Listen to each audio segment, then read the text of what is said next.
નમસ્કાર વિદ્યાર્થી મિત્રો, વંદે માતરમ.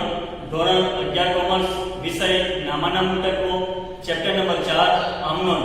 વિદ્યાર્થી મિત્રો, આજના વિડિયો પરથી આપણે સ્વાધ્યાયનો પ્રશ્ન 13 જેમાં બધા જ પ્રકારના વ્યવહારો આવરી લેવામાં આવ્યા છે અને આ વ્યવહારો પરથી આપણે આમનોન શીખીશું. વિદ્યાર્થી મિત્રો, શરૂઆત કરીશું આપણે સ્વાધ્યાયનો પ્રશ્ન 13 પેજ નંબર 105 જેમાં શ્રી મૌલિક શાહે શરૂ કરેલ શાહ ટ્રેડર્સના ધંધાના વ્યવહારો પરથી આમનોન લખો. વિદ્યાર્થી મિત્રો, સૌપ્રથમ તો આપણે આ રીતે કોષ્ટક દોરી ઉપર હેડિંગ મારી દેવું પડશે. શ્રી શાહ ટ્રેડર્સના ચોપડે આમનોન. મિત્રો, પહેલો વ્યવહાર જોઈએ તે પહેલા એક નાનકડી નોંધ તમારે હાંસિયામાં લખી કરવાની રહેશે. મિત્રો, લેણું હંમેશા ઉધાર થશે અને દેવું હંમેશા જમા થશે. આ વસ્તુને તમારે હાંસિયામાં લખી કરવાની છે. અને મિત્રો, સાથે તમારે એ પણ યાદ રાખવાનું છે કે ધંધાનો માલિક ધંધામાં જે કંઈ પણ માલ મિલકત કે રોકડા લાવે છે તેને આપણે મૂડી તરીકે ઓળખીએ છીએ. બરાબર? પહેલો વ્યવહાર છે 2014 જુલાઈ 1લી તારીખ. આ રીતે આપણે લખી કરવું પડશે. પહેલો વ્યવહાર જોઈશું મિત્રો, ₹50,000 રોકડા, ₹20,000 ના લેવાદારો, ₹10,000 નો માલ સ્ટોક તથા ₹5,000 ના લેણદારો લાવી ધંધો શરૂ કર્યો. મિત્રો, અહીં માલિક દ્વારા ધંધાકીય એકમમાં કેટલીક વસ્તુઓ લાવવામાં આવે છે અને જે લાવે છે તેને મૂડી તરીકે આપણે ઓળખીએ છીએ. બરાબર ને? તો વિદ્યાર્થી મિત્રો, માલિક દ્વારા ધંધામાં શું લાવવામાં આવે છે? રોકડા, દેવાદારો, માલ સ્ટોક અને લેણદારો લાવવામાં આવે છે. પરંતુ યાદ રાખજો મિત્રો, અહીં દેવાદાર અને લેણદાર બંને વસ્તુ છે. દેવાદાર એટલે બીજા શબ્દમાં એને આપણે ગ્રાહક કહીએ છીએ અને ગ્રાહક પાસેથી ધંધાએ નાણાં લેવાના છે એટલે કે લેણું કહેવાશે, માટે દેવાદાર ઉધાર થશે. અને લેણદાર એટલે બીજા શબ્દમાં એને આપણે વેપારી કહીએ છીએ અને વેપારીને નાણાં ચૂકવવાના હોય છે, માટે લેણદાર એ ધંધાનું દેવું છે, માટે લેણદારને આપણે જમા કરીશું. બરાબર? તો પહેલો વ્યવહાર આપણે જોઈશું મિત્રો કે ધંધાકીય એકમમાં કઈ કઈ વસ્તુ લાવવામાં આવે છે? રોકડા, દેવાદારો, માલ સ્ટોક અને લેણદાર. બરાબર? તો મિત્રો, ધંધાકીય એકમમાં માલ મિલકતના નિયમ અનુસાર આવે તો ઉધાર થશે. બરાબર ને? શું આવે છે? રોકડા આવે છે. તો સૌપ્રથમ આપણે લખીશું 1લી તારીખ રોકડ ખાતે ઉધાર. કેટલા રૂપિયા છે મિત્રો? 50,000. બરાબર? ₹20,000 ના દેવાદારો. મિત્રો, દેવાદાર એ ધંધાનું લેણું કહેવાશે, કારણ કે દેવાદારને આપણે ગ્રાહક કહીએ છીએ અને ગ્રાહક પાસેથી નાણાં લેવાના હોય છે એટલે કે દેવાદાર એ લેણું છે, માટે એ ઉધાર થશે. લખીશું આપણે દેવાદાર ખાતે ઉધાર.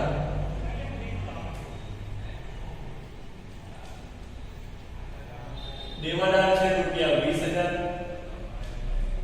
ત્યાર પછી છે 10,000 નો માલ સ્ટોક. મિત્રો, માલ સ્ટોક ધંધામાં આવે છે એટલે માલ સ્ટોક ખાતે ઉધાર.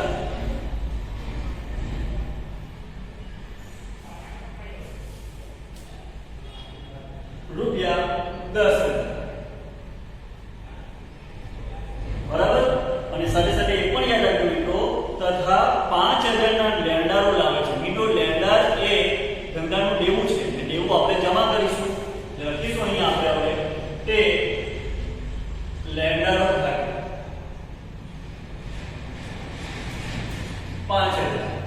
હવે વિદ્યાર્થી મિત્રો, ધંધાકીય એકમમાં માલિક જે કંઈ પણ લાવે એને મૂડી કહેવામાં આવે છે. બરાબર ને?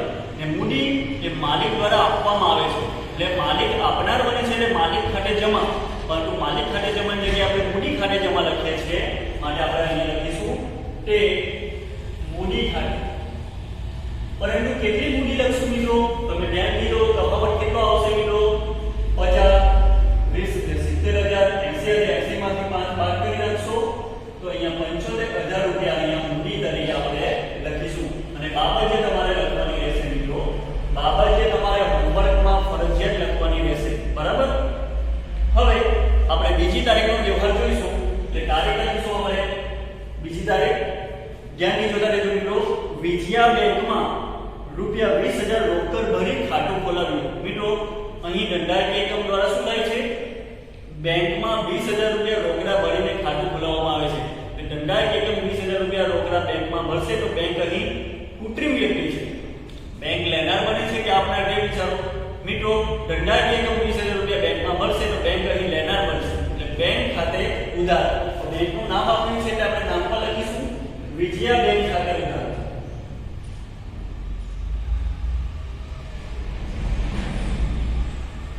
વિજયા બેંક ખાતે ઉધાર 20000 રૂપિયા અને ધંધાકીય એકમ દ્વારા 20000 રૂપિયા બેંકમાં આપવામાં આવે છે તો અહીં ધંધાકીય એકમમાંથી રોકડા જશે તો રોકડ જાય તો જમા થશે લખીશું અહીંયા આપણે તે રોકડ ખાતે 20000 અને બાબત જે તમારે જાતે લખવાની રહેશે વિજયા બેંકમાં રૂપિયા 20000 ભરી ખાતું ખોલાવ્યા તેના બરાબર હવે ત્રીજો વ્યવહાર ખૂબ જ અગત્યનો છે મિત્રો ધ્યાન આપતા રહેજો ત્રીજી તારીખ રૂપિયા 20000 નો માલ સુમુલ પાસેથી 10% વેપારી વટાવ અને 10% રોકડ વટાવે ખરીદ્યો અડધા નાણાં ચેકથી ચૂકવ્યા મિત્રો અહીં અડધા નાણાં ચૂકવવામાં આવે છે એટલે કે અંશતઃ રોકડ વ્યવહાર છે અને અંશતઃ ઉધાર વ્યવહાર છે અને સાથે એ પણ છે અહીં બંને પ્રકારના વટાવ આપવામાં આવ્યા છે વેપારી વટાવ અને રોકડ વટાવ વેપારી વટાવ દરેક પ્રકારના વ્યવહાર પર કરવામાં આવે છે જ્યારે રોકડ વટાવ માત્ર ને માત્ર જેટલો રોકડ વ્યવહાર હશે તેની પર જ ગણવામાં આવશે આ વસ્તુને યાદ રાખજો તો શરૂઆત કરીશું આપણે કેટલાનો માલ છે મિત્રો રૂપિયા 20000 નો માલ એટલે આપણે અહીં ગણતરી લખીશું ત્રીજી તારીખનો વ્યવહાર રૂપિયા 20000 નો માલ હવે 20000 નો માલ આપણે ખરીદીએ છીએ પણ કેવી રીતે 10% વેપારી વટાવ અને 10% રોકડ વટાવ બરાબર તો સૌપ્રથમ આપણે વેપારી વટાવ બાદ કરીશું 10% વેપારી વટાવ એટલે 2000 રૂપિયા થશે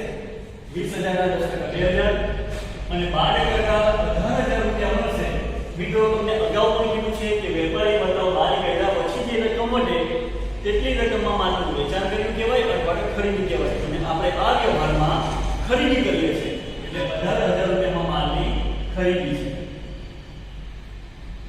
બરાબર હવે શું થાય છે મિત્રો વેપારી વટાવ બાદ કરાયો છે હવે રોકડ વટાવ બાદ કરવાનો છે ના મિત્રો રોકડ વટાવ માત્ર જેટલો રોકડ વ્યવહાર હોય એટલા વ્યવહાર પર જ બાદ કરવાનો છે બરાબર કારણ કે અહીં અંશતઃ રોકડ અને અંશતઃ ઉધાર છે જો અહીંયા અડધા નાણાં ચેકથી ચૂકવ્યા મિત્રો 18000 માં માલ ખરીદ્યો પરંતુ 18000 રૂપિયા ચૂકવતા નથી અડધા નાણાં ચેકથી ચૂકવીએ છીએ તો અડધા નાણાં કેટલા થશે વિચારો મિત્રો 9000 નો માલ છે એ અડધા નાણાં એટલે બીજા અડધા નાણાં 9000 એ રોકડ વ્યવહાર છે અને બાકીનું 9000 નો ઉધાર વ્યવહાર કહેવાશે બરાબર આપણે ઉધાર વ્યવહાર અહીંયા નક્કી કરશું અને જ્યાં ઉધાર વ્યવહાર હોય ત્યાં વ્યક્તિનું નામ આવશે અને વ્યક્તિનું નામ છે સુમુલ બરાબર હવે આ રોકડ વ્યવહાર છે મિત્રો તો અહીં આપણે રોકડ વ્યવહારની ઉપર રોકડ વટાવ કરવાનો રહેશે ઉધાર વ્યવહારમાં આપણે રોકડ વટાવ કરી શકતા નથી બરાબર કેટલો રોકડ વટાવ છે મિત્રો 10% તો અહીંયા લખીશું આપણે -10% રોકડ વટાવ 900 રૂપિયા થશે મિત્રો 9000 ના 10% એટલે 900 12 ગણીશું તો 8100 એટલે 8100 રૂપિયા મિત્રો શું છે મિત્રો અડધા નાણાં ચેકથી ચૂકવ્યા તો રોકડ વટાવ 12 કર્યા પછી 8100 રૂપિયા ચેકથી ચૂકવવામાં આવ્યા છે બરાબર તો આપણે કેટલી અસર આપીશું મિત્રો જે ચેક ચૂકવીએ છીએ 8100 નો ડે રોકડ વટાવ બાદ પણ થાય અને તેની નોંધ પણ થાય અને ઉધાર વ્યવહાર છે તેની અને માલ ખરીદ્યો તેની આટલી આપણે નોંધ કરવી પડશે ધ્યાનપૂર્વક જોજો મિત્રો 18000 રૂપિયામાં માલ ખરીદ્યો માલ ખરીદવાથી ધંધામાં માલ આવે તો ઉધાર શું લખીશું આપણે ખરીદી ખાતે ઉધાર લખીશું અહીંયા ખરીદી ખાતે ઉધાર 18000 રૂપિયા બરાબર હવે તમે ધ્યાનથી જોજો નીચે 900 રૂપિયા રોકડ વટાવ બાદ પણ થાય અને નોંધ પણ થાય તો ધંધાને આ વટાવ મળે છે ઉપજ આવક અને જો છૂટવે તો ખર્ચ કહેવાશે મિત્રો ખરીદવાથી જ્યારે ખરીદીએ છે ત્યારે વટાવ મળશે એટલે ઉપજ આવક કહેવાશે એટલે વટાવ ખાતે આપણે જમા કરીશું તે વટાવ ખાતે 900 રૂપિયા તે ઉપરાંત 8100 રૂપિયાનો ચેક આપ્યો છે મિત્રો અને સુમુલને એટલે ચેક સુમુલને આપવાથી સુમુલ બેંકમાં જશે અને બેંક એને 8100 રૂપિયા ચૂકવી દેશે એટલે બેંક અહીં આપનાર બનશે તો બેંક ખાતે જમા લખીશું બેંક ખાતે 8100 રૂપિયા હવે ધ્યાનથી જોજો મિત્રો 9000 નો માલ આપણે સુમુલ પાસેથી ઉધાર ખરીદ્યો છે એટલે સુમુલ અહીં લેનાર બને છે કે આપનાર તે વિચારો સુમુલ પાસેથી ઉધાર ખરીદ્યો છે એટલે સુમુલ અહીં આપનાર બનશે એટલે આપનાર ખાતે જમા એટલે કે તે સુમુલ ખાતે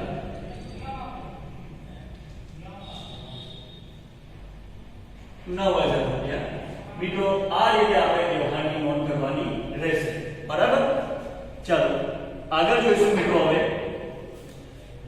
4 તારીખનો વ્યવહાર છે એટલે 4 તારીખ આપણે અહીંયા લખીશું ધ્યાનપૂર્વક જોજો રૂપિયા 15000 નું ફર્નિચર પુનિત ફર્નિચર માર્ટમાંથી 7 પર ખરીદ્યું મિત્રો અહીં 7 પર એટલે કે ઉધાર વ્યવહાર છે બરાબર અને લારી ભાડું રૂપિયા 100 રોકડેથી ચૂકવ્યું છે મિત્રો તમે ધ્યાનપૂર્વક અભ્યાસ કરશો તો તમને ખ્યાલ આવશે આપણે અગાઉ જોઈ ગયા છે કે જ્યારે પણ મિલકત ખરીદવામાં આવે ત્યારે મિલકતની ખરીદી અને મિલકત ખરીદતા જે ખર્ચ થાય છે તે ખર્ચ આપણે મિલકતની કિંમતમાં ઉમેરી લેવાનો છે બરાબર લારી ભાડું એક ખર્ચ છે આપણે ઉમેરી લેવું પડશે બરાબર તો અહીં ધંધાકીય એકમ પુનિત ફર્નિચર માર્ટમાંથી ફર્નિચર ખરીદે છે તો ફર્નિચર ધંધાકીય એકમ પાસે આવશે તો આવે તો ઉધાર તો આપણે અહીં લખીશું ફર્નિચર ખાતે ઉધાર બરાબર હવે કેટલા રૂપિયા લખવાનું મિત્રો તે તમે ધ્યાનપૂર્વક અભ્યાસ કરજો કે અહીં ફર્નિચરની કિંમત છે 15000 રૂપિયા એટલે 15000 નું ફર્નિચર ખરીદીએ તો આપણે અહીં 15000 લખવાના છે પરંતુ 15000 ની સાથે સાથે જે મિલકત ખરીદીનો ખર્ચ થાય છે તે પણ આપણે એમાં ઉમેરવાનું છે કેટલો ખર્ચ છે અહીંયા 100 રૂપિયા એટલે 15100 રૂપિયા અહીંયા આપણે લખીશું હવે કોની પાસેથી ખરીદીએ છે ફર્નિચર તો પુનિત ફર્નિચર માર્ટ પાસેથી તો પુનિત ફર્નિચર માર્ટ અહીં આપનાર બનશે એટલે આપનાર ખાતે જમા તે પુનિત ફર્નિચર માર્ટ ખાતે 15000 રૂપિયા મિત્રો અહીં 15000 રૂપિયા જ આવશે કારણ કે લારી ભાડાના 100 રૂપિયા રોકડા ચૂકવ્યા છે તે રોકડા અહીં ધંધામાંથી જાય તો જમા કરીશું તે રોકડ ખાતે બરાબર 100 રૂપિયા વિદ્યાર્થી મિત્રો આ રીતે વ્યવહારની નોંધ હશે આપણે પુનિત ફર્નિચરમાંથી 15000 નું ફર્નિચર ખરીદ્યું તે આમાં આવી ગયા છે અને બીજા લારી ભાડું 100 રૂપિયા રોકડા ચૂકવ્યા જે રોકડ જાય કે જમા તો આ 100 રૂપિયા એ ફર્નિચર ખરીદતા ખર્ચ થયો છે મને કે આપણે આમાં ઉમેરી દીધો છે બરાબર આગળ જોઈશું આપણે 5 તારીખનો વ્યવહાર છે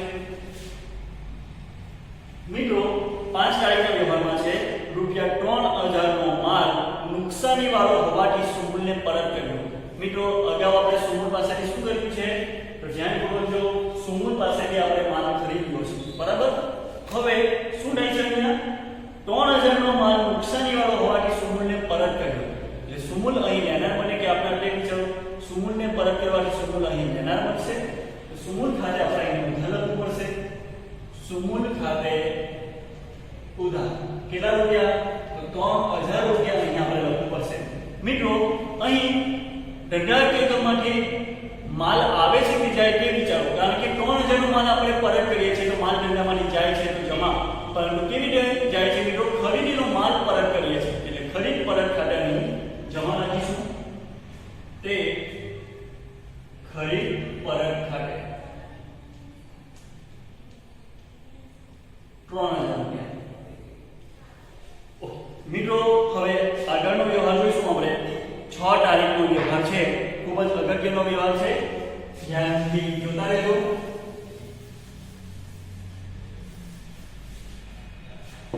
6 તારીખ લખીશું આપણે અહીંયા મિત્રો રાજશ્રીને 12000 નો માલ 10% વેપારી વટાવ અને 10% રોકડ વટાવ વેચ્યો અડધી રકમનો ચેક મળ્યો મિત્રો ફરીથી એકવાર અહીં 80% રોકડ અને 80% ઉધાર વ્યવહાર છે બરાબર એટલે ધ્યાનપૂર્વક જોજો અને બંને પ્રકારના વટાવ છે પરંતુ રોકડ વટાવ એ માત્ર રોકડ વ્યવહાર પર જ થશે અથવા જેટલો રોકડ વ્યવહાર હોય તેની પર ગણીશું બરાબર તો જોઈશું આપણે 12000 નો માલ છે બરાબર તો અહીંયા લખીશું આપણે રૂપિયા 12000 નો માલ બરાબર શું કરવામાં આવે છે સૌપ્રથમ આપણે વેપારી વટાવ બહાર કરીશું 10% વેપારી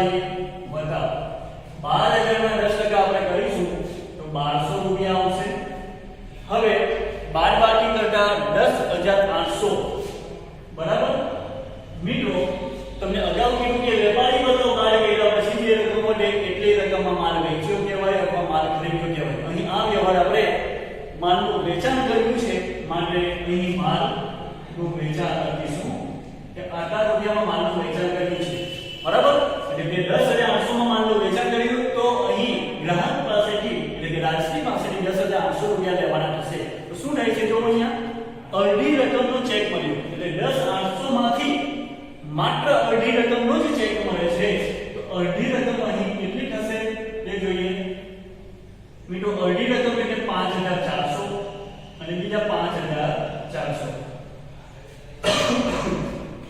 એટલે મિત્રો અહીં અડધી રકમનો ચેક મળ્યો છે એટલે અંશતઃ રોકડ વ્યવહાર અહીં આપણે લખીશું રોકડ વ્યવહાર અને અંશતઃ ઉધાર વ્યવહાર એટલે આ ઉધાર વ્યવહાર અને જ્યાં ઉધાર વ્યવહાર હોય ત્યાં વ્યક્તિનું નામ આવે તો વ્યક્તિનું નામ આપણે અહીં લખીશું રાજશ્રી બરાબર તો રોકડ વ્યવહાર છે મિત્રો બરાબર આપણે વેપારી બતાવ બહાર કરી નાખ્યો છે હવે આપણે રોકડ બતાવ બહાર કરવાનો છે રોકડ બતાવ કેટલો છે 10% તો મિત્રો 10% આપણે રોકડ વ્યવહાર પર કરવાનો છે બતાવ કે ઉધાર પર તે આપણે વિચારવાનું મિત્રો રોકડ બતાવ માત્ર રોકડ વ્યવહાર પર કરાય છે માટે 5,400 પર આપણે રોકડ બતાવ કરીશું -10% બરાબર રોકડ બતાવ 540 રૂપિયા થશે 5,400 ના 10% બરાબર હવે બાદબાકી કરીશું આપણે તો 4,560 રૂપિયા આવશે બરાબર મિત્રો અહીં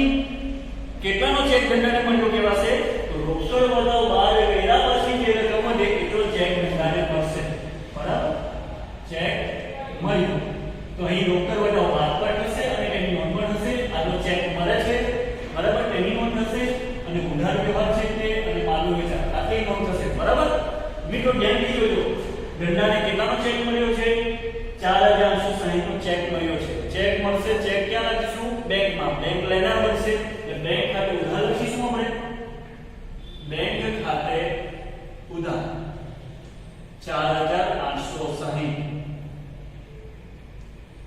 બરાબર ચેક મળ્યો એટલે ચેક બેંકમાં લખશું બેંક લેનાર મળશે રોકડ વટાવ બાદ પણ થાય અને નોંધ પણ થાય મિત્રો અહીં માલનું વેચાણ કર્યું છે માલનું વેચાણ કરવાથી અહીં ગ્રાહકને વટાવ આપશું એટલે ખર્ચ થશે બરાબર ખર્ચ ઉધાર થશે એટલે વટાવ ખાતે ઉધાર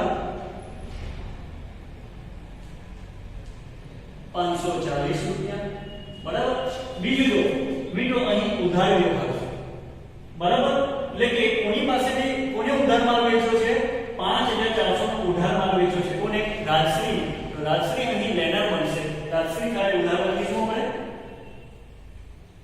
રાજશ્રી ખાતે ઉધાર કેટલા રૂપિયા છે મિત્રો 5,400 હવે જો 10,800 નું માલનું વેચાણ કર્યું માલનું વેચાણ કરવાથી માલ ધંધામાંથી જાય છે જાય તો જમા કરીશું એટલે આપણે લખીશું અહીંયા તે વેચાણ ખાતે 10,800 આ રીતે વ્યવહારની નોંધ કરવામાં આવશે મિત્રો ખૂબ જ અગત્યનો વ્યવહાર છે હવે આપણે જોઈશું 8 તારીખનો વ્યવહાર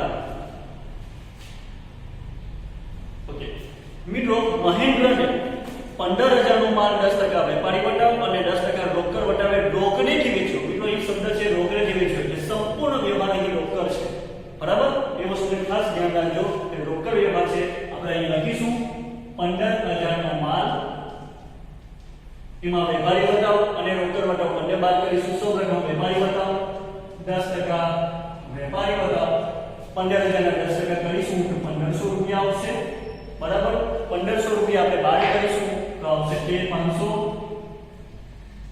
હવે વેપારી વટાવ બાદ કર્યા પછી જે રકમ મળે એટલામાં માલનું વેચાણ કર્યું કહેવાય અથવા ખરીદ્યું કહેવાય અહીં વેચાણનો વ્યવહાર છે એટલે માલનું વેચાણ લખીશું શબ્દ બરાબર હવે સંપૂર્ણ અહીં વ્યવહાર રોકડ હોવાથી આપણે રોકડ વટાવ પણ બહાર કરીશું 10% રોકડ વટાવ મિત્રો રોકડ વટાવ બાદ પણ થશે અને તેની નોંધ પણ થશે બરાબર છે એટલે વેપારી વટાવ બાદ થાય પણ એની નોંધ ન થશે તે 500 ના 10% રોકડ વટાવ તે 50 થશે હવે બાદબાકી કરો તમે બાદબાકી કરતા આવશે 12,150 બરાબર આટલા રોકડા ધંધાને મળે વેપાર રોકડ વટાવ બહાર કર્યા પછી જે રકમ મળે એટલા રોકડા ધંધાને મળશે બરાબર આટલા રોકડા મળે છે તો અહીં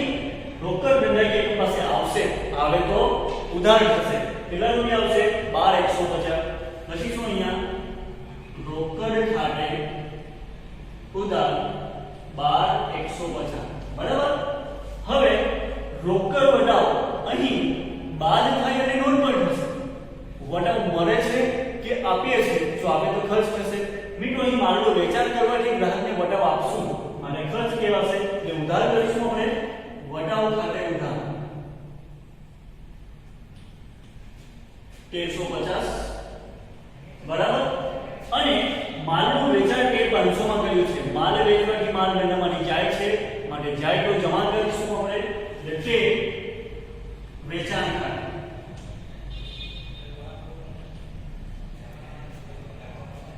13,500. આ રીતે વ્યવહારની અહીં નોંધ કરવામાં આવશે. બરાબર. આગળનો વ્યવહાર જોઈશું મિત્રો. હવે વાક્ય રચના ખૂબ જ અગત્યની છે. ધ્યાન દેજો મિત્રો. 10 તારીખનો વ્યવહાર છે. તારીખ લખી કાઢશું આપણે 10. ઘર વપરાશ માટે. મિત્રો ઘર વપરાશ એટલે અંગત ખર્ચ થઈ જશે. એટલે અંગત ખર્ચ એટલે ઉપહાર શબ્દ આવે. બરાબર. ઘર વપરાશ માટે 300 નો માલ તથા ₹200 રોકડા લઈ ગયા. મિત્રો માલિક અહીં ગણનામાંથી બે વસ્તુ લઈ જાય છે. માલ પણ લઈ જાય છે અને રોકડા પણ. પરંતુ બંને વસ્તુ અંગત વપરાશ માટે લઈ જાય છે, માટે ઉપાડ કહેવાશે. કેટલો ઉપાડ થશે મિત્રો?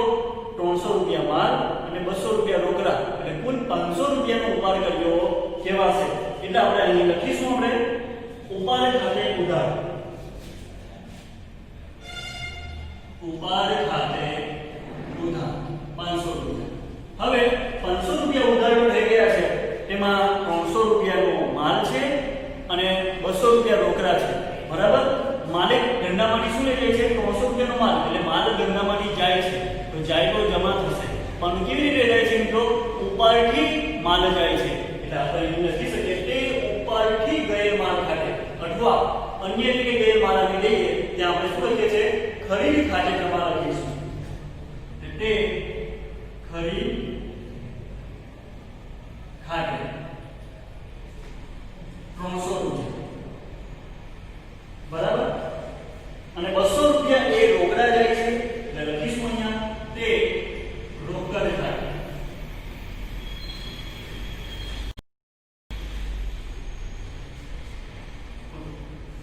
આ રીતે વ્યવહારની નોંધ કરવાની રહેશે મિત્રો.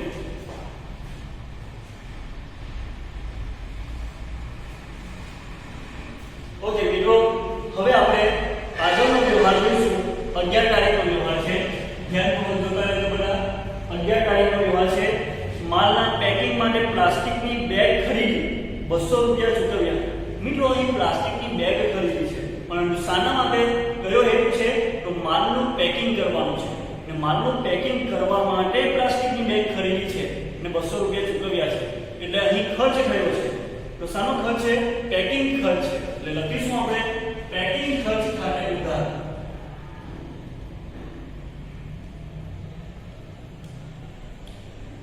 200 રૂપિયા. બરાબર. અને 200 રૂપિયા ચૂકવ્યા એટલે રોકડા ગણનામાંથી જાય તો જમા કરીશું આપણે તે રોકડ ખાતે 200 રૂપિયા. હવે આગળનો વ્યવહાર જોઈશું આપણે 12 તારીખનો. ધ્યાનપૂર્વક જોજો મિત્રો. પગાર મજૂરીના 2000 ચેકથી ચૂકવ્યા. મિત્રો અહીં પગાર મજૂરીના ચૂકવ્યા એટલે ખર્ચ કહેવાશે. ખર્ચ ઉધાર થશે. એટલે પગાર મજૂરી ખાતે ઉધાર લખીશું આપણે. પગાર મજૂરી ખાતે ઉધાર તે શું ચૂકવ્યા છે મિત્રો? જો રોકડા ચૂકવશે તો રોકડા જાય તો રોકડ ખાતે જમા કરે.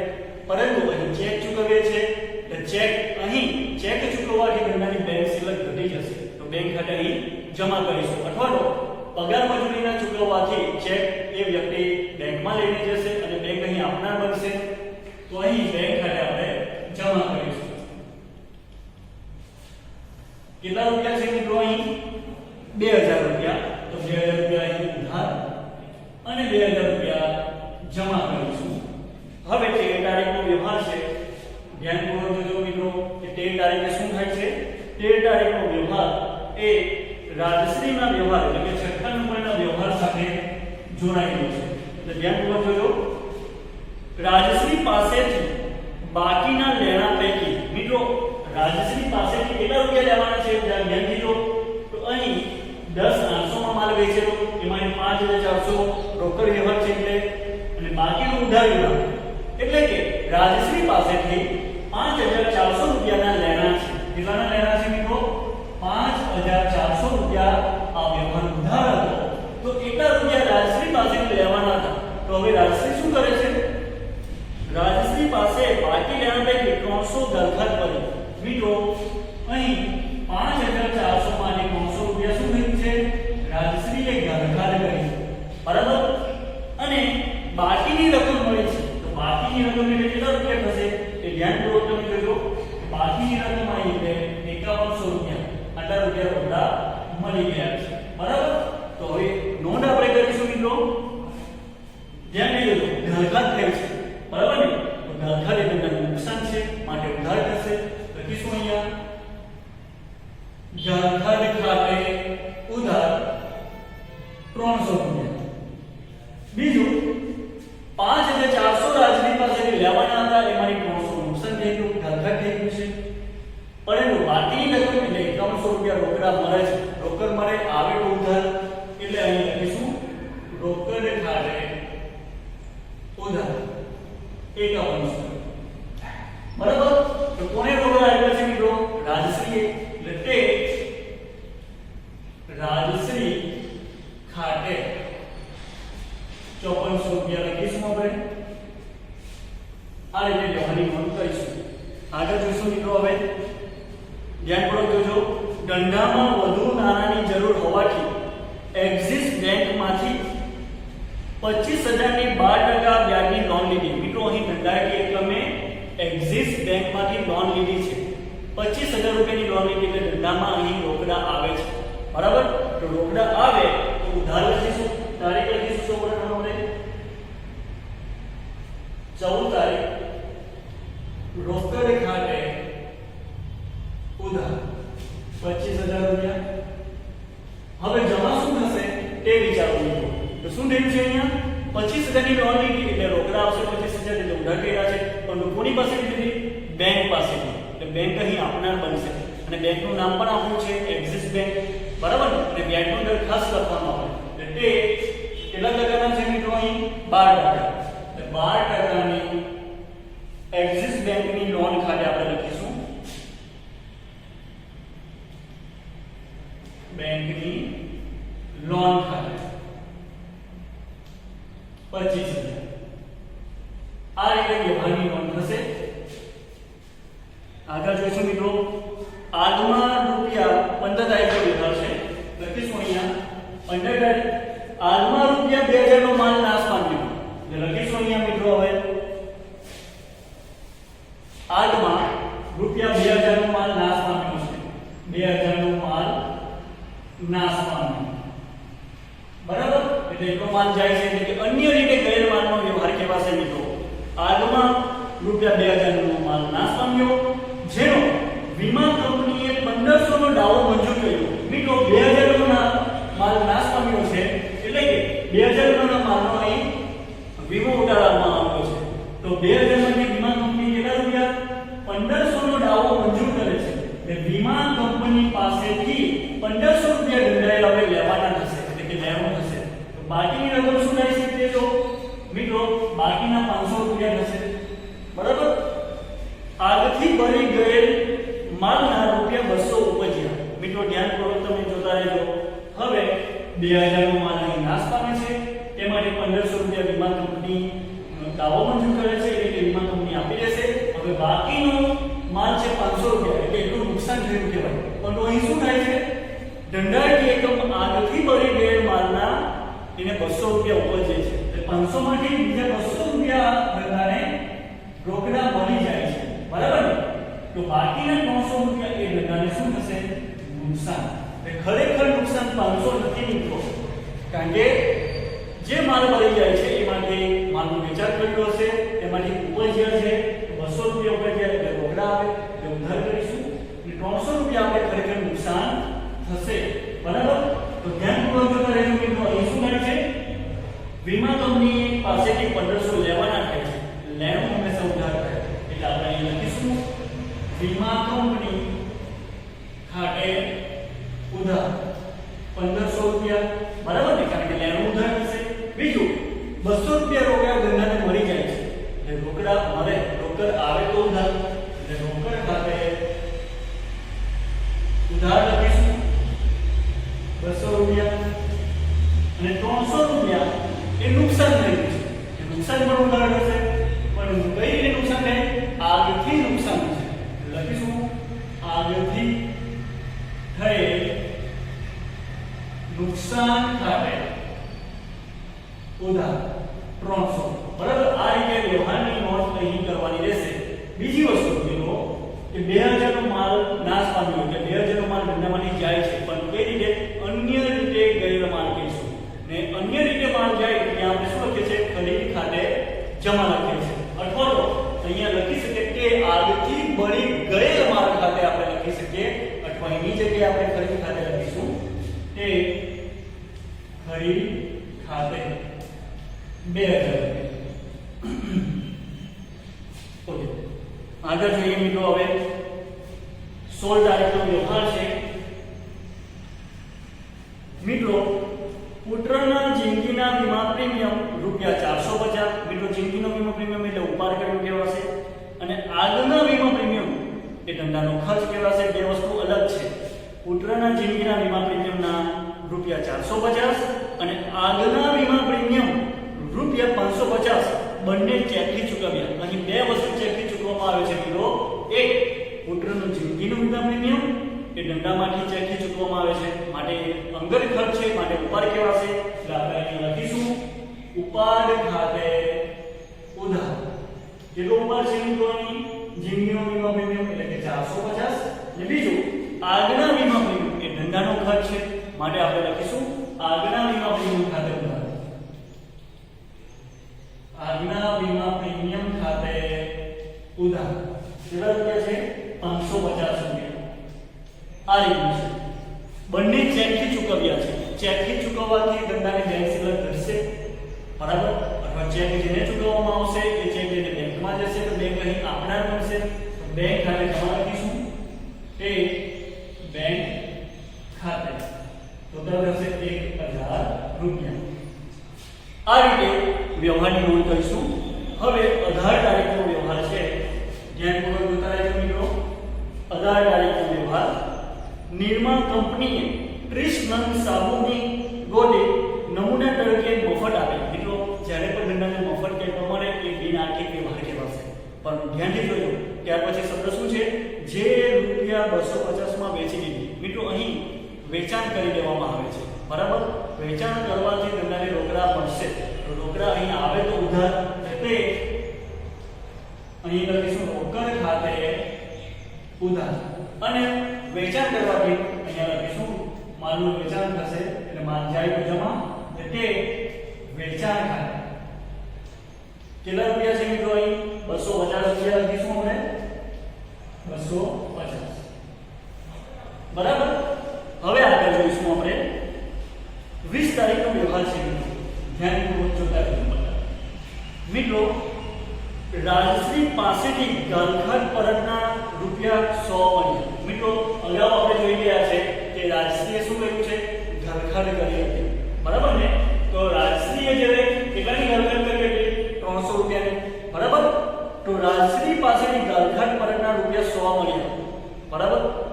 અહીં રાજશ્રી પાસે 100 રૂપિયા ધંધાને મળે છે, એટલે રોકડા આવે છે. રોકડા આવે તો શું લખીશું? ઉધાર કરીશું, બરાબર. લખીશું અહીંયા રોકડ ખાતે ઉધાર 100. બીજું, ધંધાકીય એકમને 100 રૂપિયા રોકડા મળ્યા છે, પણ શાના મળ્યા છે? ગાલખાત પરતના. અને ગાલખાત પરત એ ધંધાની ઉપજ આવક છે, માટે એ જમા કરીશું. મિત્રો યાદ રાખજો, ગાલખાત નુકસાન છે, પરંતુ જ્યારે ગાલખાત થાય પછી અમુક વર્ષો પછી રકમ મળી જાય તો એ આપણી ઉપજ આવક બનશે. ગાલખાત પરત એ ઉપજ આવક છે, લખીશું તે ગાલખાત પરત ખાતે 100 રૂપિયા. આગળ જઈશું આપણે મિત્રો.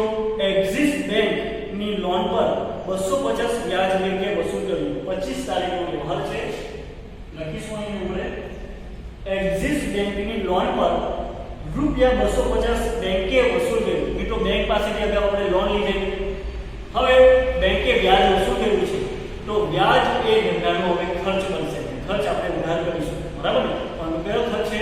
વ્યાજ. એટલે લોન પર વ્યાજ ખાતે ઉધાર કરીશું. લોન પર વ્યાજ ખાતે ઉધાર 250 રૂપિયા લખીશું.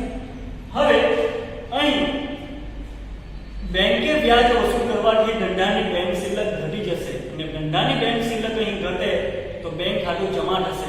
એટલે એ બેંક ખાતે લખીશું. માનો એ બેંકનું નામ છે એટલે તે પણ લખીશું આપણે કે એક્સિસ બેંકની લોન ખાતે. આ રીતે લખવું પડશે 250 રૂપિયા. અથવા માત્ર તે બેંક ખાતે લખે તો પણ ચાલે, પણ બેંકનું નામ આપ્યું છે એટલે આપણે લખવું પડશે. હવે આગળ જોઈશું 28 તારીખનો વ્યવહાર. મિત્રો અંગત મકાન દોરવાનો ખર્ચ. મિત્રો અહીં અંગત એટલે કે માલિકના અંગત મકાન દોરવાનો ખર્ચ છે એટલે ઉપાડ કેટલો ગણાશે, બરાબર ને? 2000. તથા દુકાન દોરવાનો ખર્ચ 1000 થયો. એક અંગત ખર્ચ છે અને બીજો ધંધાનો ખર્ચ છે. જે અંગત ખર્ચ છે ત્યાં ઉપાડ કરીશું, ઉપાડ લખીશું. ઉપાડ ખાતે ઉધાર રૂપિયા 2000 લખીશું. અને દુકાન દોરવાનો ખર્ચ છે એટલે કે દુકાન ખર્ચ કહેવાશે. એટલે દુકાન ખાતે આપણે દુકાન ખર્ચ ખાતે આપણે ઉધાર લખવું પડશે. દુકાન ખર્ચ ખાતે ઉધાર કેટલા રૂપિયા છે મિત્રો? અહીં 1000 રૂપિયા છે, બરાબર? મિત્રો અંગત મકાન દોરવાનો ખર્ચ રૂપિયા 2000 તથા દુકાન દોરવાનો ખર્ચ રૂપિયા 1000 થયો છે. એટલે ખર્ચ થઈ ગયો છે એટલે ધંધા માટે અહીં શું થશે? રોકડા જાય છે. તો રોકડા જાય તો આપણે જમા કરીશું તે રોકડ ખાતે 3000 રૂપિયા. હવે લાસ્ટ વ્યવહાર છે જે આપણે જોઈશું. ઇન્ટરનેટ જોડાણની ડિપોઝિટ રૂપિયા 2000 ચેકથી ભરી. મિત્રો અહીં ધંધાકીય એકમે ઇન્ટરનેટ જોડાણ લીધું છે, બરાબર? એટલે ખર્ચ થયો છે. તો ઇન્ટરનેટ જોડાણ કરવાની ખર્ચ થાય માટે ખર્ચ ઉધાર કરીશું. તો ઇન્ટરનેટ ડિપોઝિટ ખાતે ઉધાર તારીખ છે 19.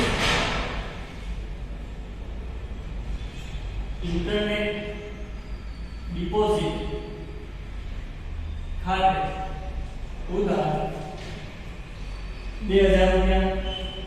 અને ચેક ચૂકવવામાં આવે છે. મિત્રો અહીં ચેક આપ્યો છે એટલે ચેક આપવાની ધંધાની બેંક શિલ્લક ઘટી જશે માટે જમા કરીશું. શું જમા કરીશું? બેંક ખાતે જમા. એટલે બેંક ખાતે, અને બેંક ખાતે આપણે જમા કરીશું 2000 રૂપિયા. અને મિત્રો અહીં સ્વાધ્યાયનો પ્રશ્ન 13 કમ્પ્લીટ થાય છે.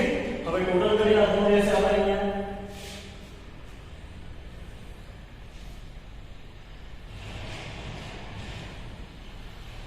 લખી દઉં છું કુલ સરવાળો.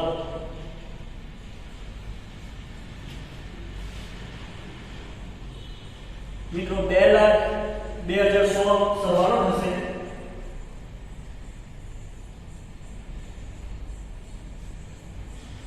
આ રીતે દાખલો કમ્પ્લીટ થશે. મિત્રો તમારે ઉદાહરણની અંદર પણ બધા જ પ્રકારના વ્યવહારો આપ્યા છે એ ઉદાહરણ તમારે જાતે કરવાનું રહેશે.